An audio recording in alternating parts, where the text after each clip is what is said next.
নমস্কার বন্ধুরা, নিশ্চয়ই সবাই খুব ভালো আছো।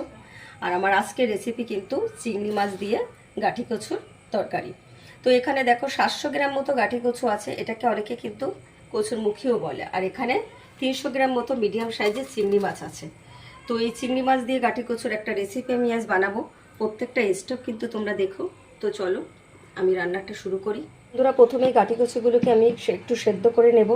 তার জন্য কিন্তু জলের ভিতরে একটু লবণ আর একটু হলুদ দিয়ে নেব। আর কচুগুলোকে সেদ্ধ করে নিলে কিন্তু কচুর যে একটা নাল নাল ভাব বা পিচ্ছিল ভাব সেটাও কিন্তু থাকবে না। আর হলুদ দেওয়ার ফলে এর কষ ভাবটা তো যাবেই, আর এর কালারটাও কিন্তু অনেক সময় যে কালারটা বাদামি হয়ে যায় বা কালো একটা ভাব চলে আসে, সেইটাও কিন্তু আর হবে না হলুদটা দেওয়ার ফলে। আর পুরোপুরি কিন্তু সেদ্ধ করব না, মোটামুটি কিছুক্ষণ ফুটে উঠলে তবেই আমি নামিয়ে দেবো। চিংড়ি মাছ দিয়ে গাঠি কচু রেসিপি করার জন্য আমি তো দেখিয়েছি, এটা আমি হালকা সেদ্ধ করে জল ছড়িয়ে নিয়েছি, লবণ হলুদ দিয়ে সেদ্ধ করতে হবে।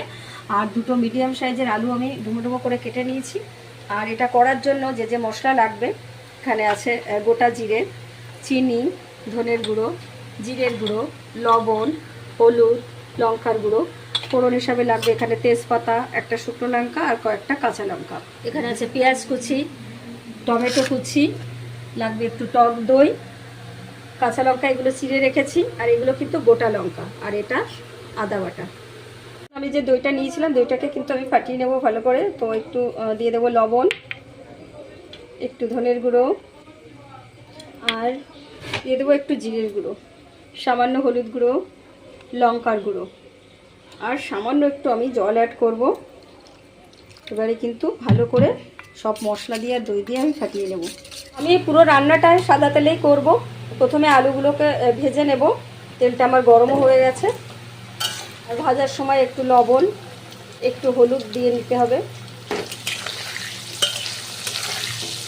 আলুগুলো ভাজা হয়ে গেছে, আলুগুলো আমি তুলে নেব। এই একই তেলে আমি চিংড়ি মাছগুলো ভাজা করে নেব।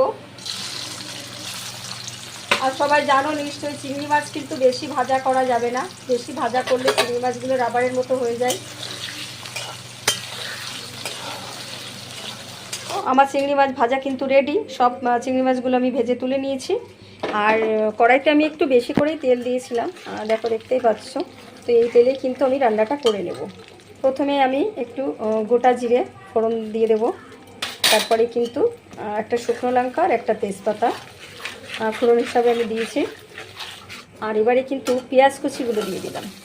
পেঁয়াজ দেওয়ার পরে পেঁয়াজগুলো একটু ভালো করে ভেজে নিতে হবে। কয়েকটা কাঁচা লঙ্কা, টমেটো কুচি, ভালো করে কিন্তু কষিয়ে নিতে হবে সব মশলা। আদা বাটাটাও আমি দিয়ে দেব।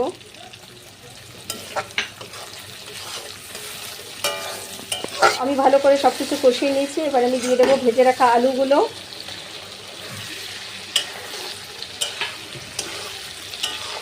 আর দিয়ে দেবো সেদ্ধ করে রাখা কচুর গাঁটিগুলো।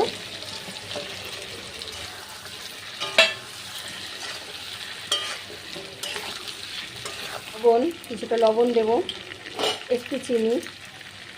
ভালো করে কিন্তু মশলার সাথে সবজিগুলো কষিয়ে নিতে হবে। ভালো করে আমি কষিয়ে নিয়েছি। এবার আমি ফেটিয়ে রাখা দইটা দিয়ে দেব।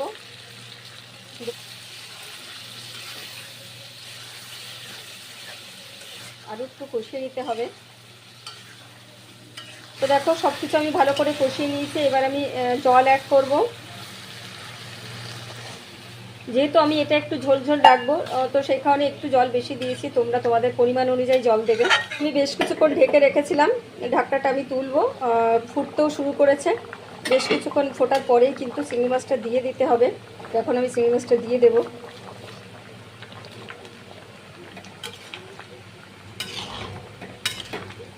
এবার কিন্তু আমি আবারও ঢেকে রাখবো আরও কিছুক্ষণ। বেশ কিছুক্ষণ আমি ঢেকে রেখেছিলাম, এখন আমি ঢাকনাটা তুলে নেব। আর দেখতেই পাচ্ছ ঝোলটা কিন্তু আরেকটা শুকিয়েও গেছে। আর সমস্ত কিছুই ঠিকঠাক সেদ্ধ হয়েছে। আমি কয়েকটা কাঁচা লঙ্কা দিয়ে দিলাম। এখন সামান্য একটু চিনি দিয়ে দেবো আমি। এবার নামিয়ে নেব। চিংড়ি মাছ দিয়ে আমার কচুর গাঠির রেসিপি কিন্তু কমপ্লিট। দেখতেই পাচ্ছ কত মজাদার একটা খাবার এটা। আর তোমরা কিন্তু না খেলে বুঝতে পারবে না। অবশ্যই কিন্তু তার জন্য বাড়িতে ট্রাই করতে হবে। আর ভালো লাগলে কিন্তু লাইক কমেন্টস করো। আর এরকম ধরনের নতুন নতুন রেসিপি যদি তোমরা পেতে চাও তাহলে কিন্তু অবশ্যই আমার চ্যানেলটিকে সাবস্ক্রাইব করো আর আমার পাশে থেকো।